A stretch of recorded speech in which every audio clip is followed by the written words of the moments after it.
जय Hind. Welcome you all on the easiest platform of English. Question, आज हम class 9 का जो 5th लेसन है अ स्नैक एंड द मिरर, उसी के अंदर ये पोएम एडेड है, उसको हम बताने जा रहे हैं। लिजेंड का मतलब कहानी भी होता है, लिजेंड का मतलब फेमस मैन भी होता है।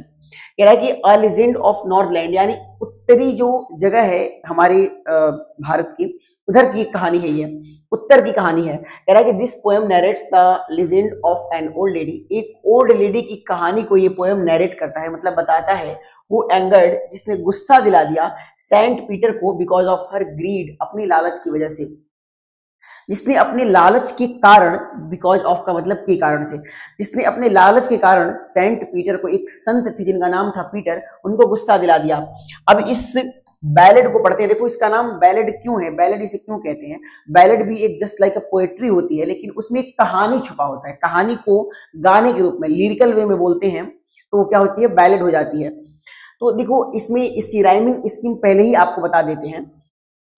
जैसे यहां देखो, नॉर्थलैंड को अगर आप ए मानते हो और इस लास्ट वर्ड को फ्यू को मान लो बी मान लो, फिर विंटर तो ए और बी से विंटर नहीं मिल रहा है तो इसको सी मान लेंगे। लेकिन देखो फ्यू और थ्रू बोलोगे तो लगभग सेम आएगा, फ्यू थ्रू। तो जो फ्यू का राइमिंग स्कीम बी है उसको भी हम यहाँ पर बी ही मान लेंगे। यानी इस एक स्टेंजा का जो राइमिंग स्कीम होगा वो ए बी सी बी होगा। इसी तरह दूसरे का बता देते हैं, बाकी का आप खुद देख लेना, सबका एक ही आएगा। देखो रेंडियर को अगर आप ए मानते हो, स्नो को आप बी मानते हो, कप्स को सी मानते हो, लेकिन क्लॉथ्स, अब ये देखो स्नोज क्लॉथ्स, तो ये जो बी है वहां पर ये भी बी ही आ जाएगा, क्योंकि इसका भी राइमिंग स्कीम क्या होगा, ए बी सी बी। बाकी आप अगर इसके आगे भी देखना चाहते हो तो एक स्टेंजा का और जल्दी से देख लो।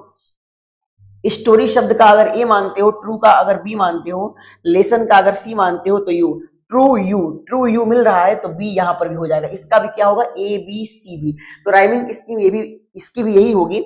यानी इस पूरे पोएम में एक ही राइमिंग स्कीम आपको मिलेगी, जो हमने ऑलरेडी आपको बता दिया है, आप देख लेना। अब पढ़ते हैं इस पोएम को। Away away in the Northland, यानी नॉर्थलैंड में, उत्तरी की जगह में, उत्तरी गोलार्ध में, बहुत दूर दूर में, where the hours of the day are few, जहां पर जो दिन का घंटा होता है वो कम होता है, यानी दिन जहां बहुत छोटी होती है। And nights are so long, और रातें बहुत लंबी होती हैं विंटर के समय। जहां पर विंटर में रातें लंबी और दिन बहुत छोटे होते हैं, दैट इतनी लंबी होती है कि दे माने वहां के लोग can not sleep them through, उन रातों से होकर, इन रातों को सो नहीं पाते हैं।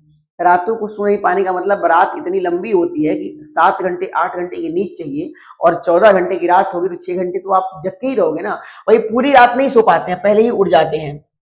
वहां की कहानी है वेयर, जहां पर लोग हार्नेस, यानी जहां के लोग सजाते हैं, तैयार करते हैं स्विफ्ट रेंडियर को, बहुत तेज भागने वाले जो हिरन होते हैं उनको वो लोग तैयार करते हैं टू द स्लेज के लिए, मतलब वाहन के लिए। बर्फ में जिन गाड़ियों को चलाया जाता है और रेंडियर खींचते हैं उनको स्लेज कहते हैं। उनकी सवारी करने के लिए, व्हेन इट स्नो, जब बर्फ पड़ती है, तो वहां पर जब बर्फ पड़ती है तो उनकी सवारी करने के लिए लोग उनको हार्नेस करते हैं, तैयार करते हैं रेंडियर्स को। And the children look like bear's cub, और जो बच्चे होते हैं वो दिखाई देते हैं भालू के बच्चे के जैसे, इन देयर फनी फरी क्लॉथ, अपने उन सुंदर सुंदर, और फर्री मतलब फुले फुले जो ड्रेस होते हैं जाड़े के, उसमें बच्चे लगते हैं जैसे भालू के बच्चे हैं, वैसे दिखाई देते हैं जाड़े के दिनों में वहां पर। कह रहा है दे, वहां के जो लोग हैं ना, tell them a curious story, वहां के लोगों को एक क्यूरियस स्टोरी सुनाते हैं, बड़ी ही उत्सुकता भरी कहानी सुनाते हैं। I don't believe it's true, मैं नहीं मानता हूं, पोएट ने क्या बोला है कि मैं नहीं मानता हूं ये जो कहानी है वो सही है। And yet you may learn a lesson, फिर भी तुम एक लेसन को सीख सकते हो। If I tell the tale to you, अगर मैं बताऊं इस कहानी को तुम्हें। मैं नहीं जानता हूं कि जो कहानी वो लोग कहते हैं वो सही है गलत है, लेकिन इतना जरूर जानता हूं कि अगर इस कहानी को मैं तुमको बताऊं तो एक लेसन तुम जरूर सीख सकते हो, एक शिक्षा तुम्हें जरूर मिल सकती है इस लेसन को सुनने के बाद। Once when the good saint Peter lived in the world below, एक समय की बात है जब गुड इसलिए कहा गया है कि संतों की आत्माएं शुद्ध होती है। वो सेंट पीटर जो थे, संत पीटर जो थे, वो रहते थे इस संसार में हमारे पास। मतलब इस खुले आसमान के बिलो मतलब नीचे रहते थे, यानी इस संसार में रहते थे। एंड वॉक्ड अबाउट इट, और इस धरती के चारों तरफ घूमते थे, यानी धरती पे चारों तरफ घूमते थे, धर्म का उपदेश देते थे, प्रीच करते थे। Just as he did, you know, तुम्हें पता है जैसा वो करते थे। जिस काम को करने के लिए वो इस धरती पे आए थे, वही काम एक दिन वो करते हुए इस धरती को घूम रहे थे, यानी लोगों को भ्रमण कर रहे थे और सबको धर्म का उपदेश देते हुए चल रहे थे। He came to the door of a cottage in travelling around the earth. इस अर्थ को ट्रेवल करते हुए चारों तरफ घूमते हुए ना वो एक कुटिया के दरवाजे पे आए, एक कोटेज के डोर पे आए, यानी एक दरवाजे पर आकर के वो रुके। Where a little women was making cakes, जहां पर एक छोटी सी औरत केक बना रही थी, मोटी मोटी रोटियों को बना रही थी। And baking them on the hearth, और उन सारी केक्स को हर्थ माने भट्टियों पर सेक रही थी। कह रहा है कि एंड बीइंग फेंट विथ फास्टिंग, क्योंकि वो फेंट हो रहे थे। फेंट का मतलब अब लग रहा था कि गिर जाएंगे, बेहोश हो जाएंगे, क्योंकि वो उपवास कर लिए थे, मतलब पूरा दिन कुछ खाए नहीं थे। For the day was almost done, लगभग पूरा पूरा दिन खत्म हो गया था, पूरे दिन से वो कुछ खाए नहीं थे, फास्टिंग पे थे। He asked her from her store of cakes to give him a single one. उन्होंने उस औरत से कहा कि अपने स्टोर से, केक के स्टोर से बस एक को ही दे दो, यानी एक केक दे दो कि मैं खा करके अपनी जिंदगी को जी लूं, क्योंकि अब मैं लग रहा है कि बेहोश हो जाऊंगा। लेकिन क्या हुआ, जब उन्होंने उस औरत से मांगा तो उसने अपने सेल्फनेस को दिखाया, अपने स्वार्थ को कैसे दिखाया। यानी कि उन्होंने जब बोला तो so she made a very little cake, इसलिए उस औरत ने बनाया एक बहुत ही छोटा केक। बट एज इट बेकिंगली, लेकिन जब वो उसे सेक रही थी रख करके ना, she looked at it and thought it seemed too large to give away. जब उसे सेक रही थी तो उसने इस केक को देखा और सोचा ऐसा लग रहा है कि ये बहुत बड़ा बन गया है देने के लिए। उसने सोचा कि इतना बड़ा मैंने बना दिया है जिसे मैं दे नहीं सकती। टू, टी डबल ओ और फिर आगे टी ओ, टू का अगर प्रयोग आए तो ऐसा कैसे होता है, I am too poor to give you a book, मैं इतना गरीब हूं कि तुम्हें एक किताब नहीं दे सकता। You are too weak to run, तुम इतने ज्यादा कमजोर हो कि दौड़ नहीं सकती। तो उसने ऐसा सोचा कि इतना बड़ा बना दिया जिसे मैं दे नहीं सकती। देयरफॉर शी नीडेड अनदर, इसलिए उसने गढ़ दिया दूसरा केक गढ़ दिया। And still a smaller one, अभी भी इसी तरह का छोटा ही गढ़ा था। But it looked when she turned it over, उसने देखा इस केक को जब उसे वो पलट रही थी, as large as the first had done, उसको लगा कि यह भी उतना ही बड़ा बन गया है जितना बड़ा मैंने पहले वाला बनाया था। Then she took a tiny scrap of dough, इसलिए उसने अपने गूंदे हुए आटे में से एक टीनी स्क्रैप लिया, यानी एक छोटा टुकड़ा लिया। एंड रोल्ड, और उसे इतना बेलती गई, यानी इतना ज्यादा उसको रोल करती गई कि वो फ्लैट हो गया, चिपटा हो गया। केक थोड़ा मोटा होता है लेकिन वो चिपटा हो गया।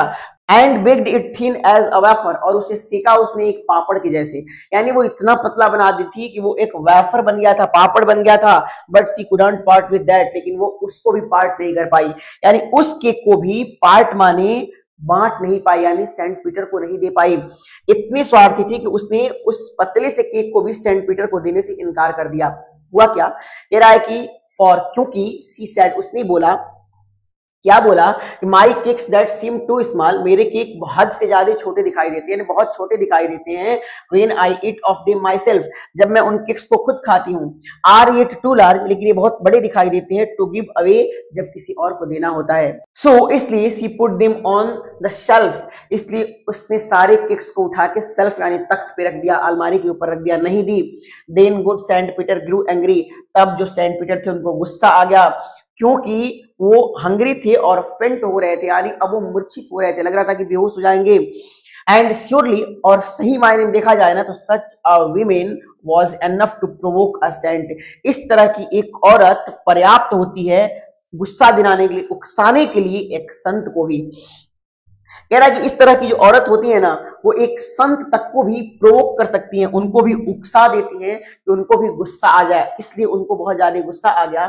एंड ही सेड, उन्होंने क्या बोला कि you are far too selfish, तुम हद से ज्यादा सेल्फिश हो, और इतनी सेल्फिश हो। अभी हमने बताया ना कि टू और टू का यूज आए तो समझ लेना कि इतना की नहीं सकता। तो उन्होंने कहा कि तुम इतनी सेल्फिश हो to dwell in a human form, कि नहीं रह सकती, तुम इतनी सेल्फिश हो कि नहीं, ड्वेल माने निवास करना या हैबिट, इनहैबिटेंट बन के रहना।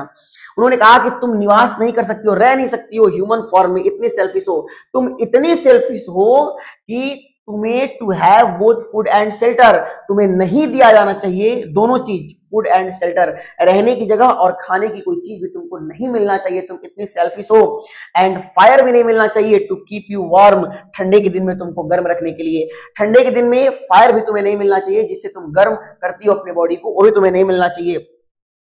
Now you shall build as the birds do, अब तुम वैसे अपना खाना बनाओगी जिस तरीके से बर्ड्स बनाती है, एक ऐसी चिड़िया है जो अपना खाना कैसे पाती है उस तरह से तुम भी अपना खाना बनाओगी, उसी तरह की जिंदगी जियोगी। And shall get your scanty food, और उसके बाद तुम पाओगी अपना स्कैंटी फूड माने इनका बराबर, बहुत कम, नाम मात्र का। इतना ज्यादा मेहनत करोगी, बर्ड्स की इतना मेहनत करोगी, जो बर्ड्स बहुत मेहनत करती है अपने खाने के लिए, उतना मेहनत करोगे फिर भी तुमको स्कैंटी फूड मिलेगा, बहुत कम मिलेगा। और वो भी कैसे मिलेगा? By boring and boring and boring, तुम छेद करोगी, छेद करोगी और छेद करोगी, मतलब दिन भर अपना चोंच मारती रहोगी लकड़ी में, तब तुमको स्कैंटी फूड मिलेगा। All day in the hard dry would, पूरे दिन हार्ड और सूखे हुए लकड़ियों में तुम चोंच मारती रहोगी और तब तुमको स्कैंटी फूड मिलेगा, बहुत कम के बराबर तुमको मिलेगा। कह रहा है then up she went through the chimney, और इतना उन्होंने कहा ही ना, तभी वो ऊपर चली गई। कहां चली गई? चिमनी से होकर के, मतलब वो वहां से गायब हो गई और चिमनी में से वो निकली, यानी जहां से धुआं निकल रहा था उस चिमनी में से वो निकली। नेवर स्पीकिंग अ वर्ड, एक शब्द भी नहीं बोल पाई। And out of the top, और टॉप से यानी चिमनी के ऊपर से फ्लू अ वुड पिकर, एक लकड़हारा उड़ा। लकड़हारा उस पक्षी को कहते हैं जो चोंच मारते रहते हैं, सब आपने देखा होगा, लंबी चोंच होती है उसकी। कह रहा है कि जैसे वो वहां से गायब हुई और चिमनी से उड़ी ना, तो चिमनी के ऊपर से एक लकड़हारा यानी जो पक्षी होता है वो वहां से उड़ा। फॉर, क्योंकि she was change to a bird, वो चेंज हो गई। वो देखो सी वॉज चेंज्ड लिखा है, चेंज हो नहीं गई, चेंज कर दी गई, पैसिव में है, वो चेंज कर दी गई, उसका यूं नहीं बदल दिया गया, यानी वो एक औरत से चेंज हो गई एक बर्ड में, है ना। यानी सेंट पीटर ने शाप दे करके उसको पूरा पूरा चेंज कर दिया एक बर्ड के रूप में। आगे कह रहा है कि she had a scarlet cap on her head, उसके सर पे ना एक स्कारलेट हैट था, जो इस तरह का हैट होता है ना, इस तरह का, वो स्कारलेट हैट था उसके ऊपर। And that was left the same, जो बच गया, छूट गया उसी तरह से, यानी स्कारलेट हैट वहीं पर रुक गया, उसके सर पे जो था स्कारलेट हैट वहीं पे गिर गया, रुक गया। But all the rest of her clothes were burned black as a coal in the flame, लेकिन बाकी के सारे क्लॉथ जो उसके थे, कपड़े थे ना, वो जला दिए गए, ब्लैक कर दिए गए, जैसे कोयला होता है फ्लेम में, आग में। कह रहा है कि उस चिमनी से निकल रही आग, धुआं में उसके सारे कपड़े जल गए और वो एक लकड़हारा बन के उड़ी ऊपर से, उसका स्कारलेट कैप बस बच गया, कोयले के जैसे जला दिए गए, काले पड़ गए एकदम। And every country school boy, और हर एक देश के जो स्कूल बॉय होते हैं ना, हैज सीन हर, उसने देखा होगा उसको, इन द वुड, लकड़ी में, सारे बच्चों ने उसको लकड़ी में देखा होगा। Where she lives in the tree, जहां पर वो पेड़ों पे रहती है। टिल दिस वेरी डे, पूरे पूरे दिन वहीं पे रहती है। Boring and boring for food, बार बार चोंच मारती रहती है फूड के लिए, स्कैंटी फूड उसको मिलता है बहुत मेहनत करने के बाद, सब बच्चों ने देखा होगा। तो इस तरीके से ये कहानी यहाँ पे खत्म होती है, पोएम खत्म होता है। राइमिंग स्कीम हमने ऑलरेडी आपको बता दिया है, फिर भी अगर आप यहां भी देखना चाहते हो तो देखो, हेड को आप ए मान लो, सेम को बी मान लो, क्योंकि हेड और सेम मैच नहीं कर रहा है, तो हेड अलग हो गया, सेम अलग हो गया। अब फिर जो बर्न्ड है उसको आप सी मान लो, क्योंकि हेड सेम बर्न्ड कोई नहीं मिल रहा है, तो अलग अलग माना है ए बी सी। और फ्लेम, अब देखो फ्लेम ऊपर किसी से मिल रहा है, हेड फ्लेम नहीं मिल रहा है, सेम फ्लेम मिल रहा है, सेम फ्लेम सेम फ्लेम, तो इसका भी बी हो जाएगा। तो पूरा राइमिंग स्कीम पूरे पूरे स्टेंजा का क्या होगा, ए बी, यानी ए बी सी और बी, यही आपका राइमिंग स्कीम होगा। पूछे तो आप बता सकते हो, बाकी इसके क्वेश्चन आंसर करने का प्रयास करना। आज की वीडियो में इतना ही। जय हिंद, जय भारत।